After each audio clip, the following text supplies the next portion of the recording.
요로결석은 신장, 요관, 방광, 요도 등 요로에 생긴 돌을 말합니다. 결석으로 인해서 소변의 흐름 장애가 발생하고 이로 인한 2차적인 신기능 저하, 통증, 요로 감염을 일으키는 질환입니다. 요로결석은 신장 안에서 작은 결정들이 생성된 후 크기가 커지면서 결석을 형성하는데, 이러한 결정들은 원인이 되는 각물질 성분의 음식을 많이 먹거나 체질적, 유전적 이상으로 신장에서 여러 각물질들이 많이 배출되거나 통풍, 당뇨, 비만, 대사증후군 등으로 인해 소변의 산도에 이상이 생긴 분들한테 잘 형성되는 것으로 알려져 있습니다. 신장에서 만들어진 결정들의 최종적으로 수분 섭취 저하, 운동 부족 등으로 인해 제대로 배출되지 못할 경우 크기가 커지게 되면서 증상을 일으킬 수 있는 결석으로 만들어집니다. 그래서 땀이 많이 흘려 탈수 현상이 많은 여름철이 겨울철보다 높게 발병하는 특징이 있습니다.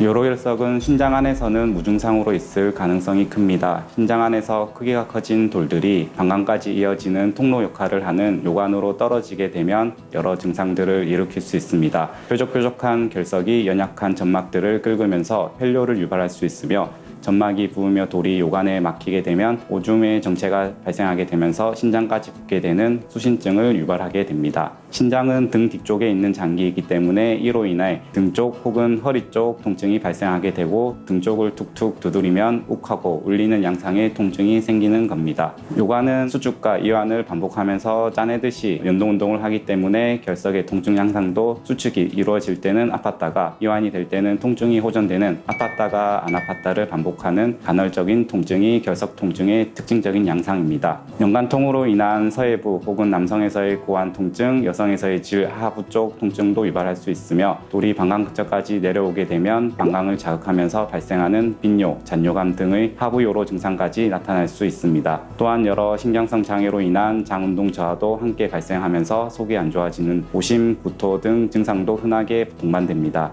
요로결석으로 인해 소변의 흐름이 정체가 되게 되면 고인물이 섞듯이 균 감염 기회가 증가하게 되며 신우신염, 폐혈증 등으로 인해 고열이 발생할 수 있습니다. 그러므로 요로결석 증상이 의심된다면 늦추지 말고 병원에 방문하심을 권유드립니다. 문진과 신체 검사를 통해 결석이 의심된다면 실제 혈뇨가 보이는지 녹뇨가 보이는지 확인하는 소변 검사, 신장 기능은 괜찮은지 확인하는 혈액 검사를 하게 되고, 결석을 확인하기 위한 엑스레이 검사를 합니다. 최근에는 단순 엑스레이에서 확인 안 되는 결석 또한 CT 검사를 통해서 99% 이상의 정확도로 결석을 진단할 수 있게 되었으며, 결석의 크기, 해부학적 위치, 단단한 정도 또한 파악할 수 있게 되었습니다. 방사선 노출에 제한적인 임산부의 경우 초음파 검사를 통해 수신증 여부를 확인해 결석을 의심해 볼 수도 있습니다. 4mm 미만의 작은 결석은 충분한 수분 섭취와 요관의 확장을 촉진시키는 약물을 복용하면서 자연 배출을 기다리는 대기요법을 할 수도 있지만, 자연 배출이 어려운 큰 돌이나 통증이 심한 경우에는 체외 충격파 세석술 혹은 내시경적 수술을 통한 결석 제거술을 시행하게 됩니다. 체외 충격파 세석술은 문 밖에서 충격파를 쏘는 기계를 통해 결석을 하세하는 시술인데, 마취 없이 당일에 바로 시행할 수 있으며, 시술 시 통증이 좁고 시술 시간이 짧고 시술 후 1시간 정도의 안정 후 정상 활동이 가능한 장점이 있습니다. 하지만 결석이 단단하거나 크거나 요관 협착 등의 이상이 있을 경우, 그리고 비만으로 인해 피부에서 돌까지 거리가 큰 경우 한 번의 시술로는 완치가 되지 않을 수도 있어 여러 가지 조건들을 바탕으로 환자분들과 충분한 상의를 거친 후 치료를 결정하게 됩니다.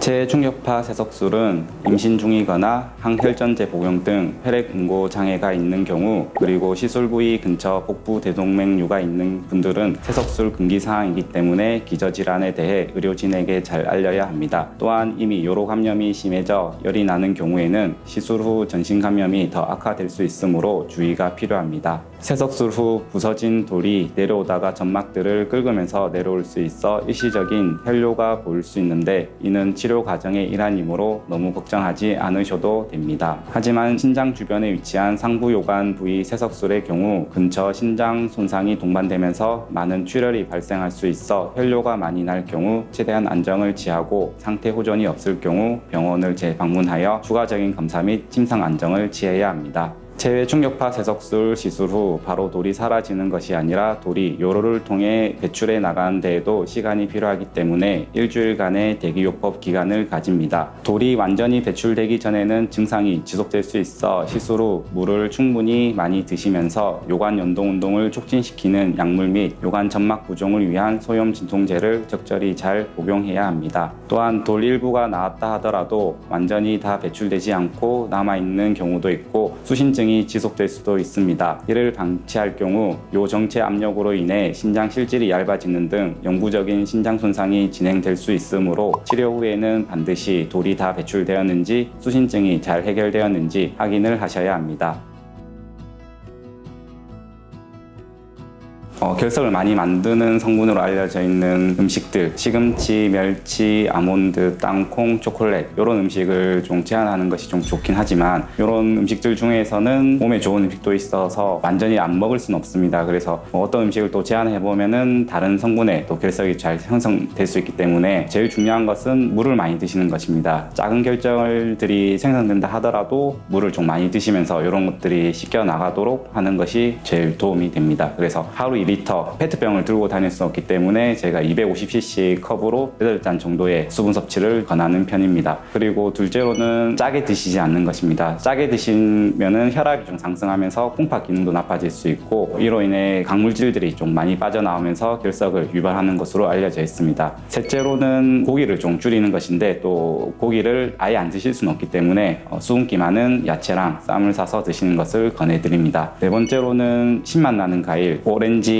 귤, 레몬, 자몽 이런 음식들에 구연산이 풍부하기 때문에 산성 오줌의 산도를 알칼리화 시키면서 결석을 예방하는 것으로 알려져 있습니다. 이 외에도 당뇨, 대사성 증후군, 통풍 이런 질환들이 결석을 많이 형성시키는 질환으로 알려져 있어서 당 관리와 체중 관리, 통풍을 일으키는 요산 수치 조절 이런 것들을 잘하는 것이 중요합니다. 마지막으로 결석은 한번 생겼던 분들이 자꾸 생기는 특징들이 있고 또 이제 내 몸 안에 자기도 모르는 무증상의 결석들을 갖고 있는 경우가 많기 때문에 주기적으로 관찰하면서 이런 결석들이 커지지 않는지 잘 관찰하는 게 중요하다고 생각합니다.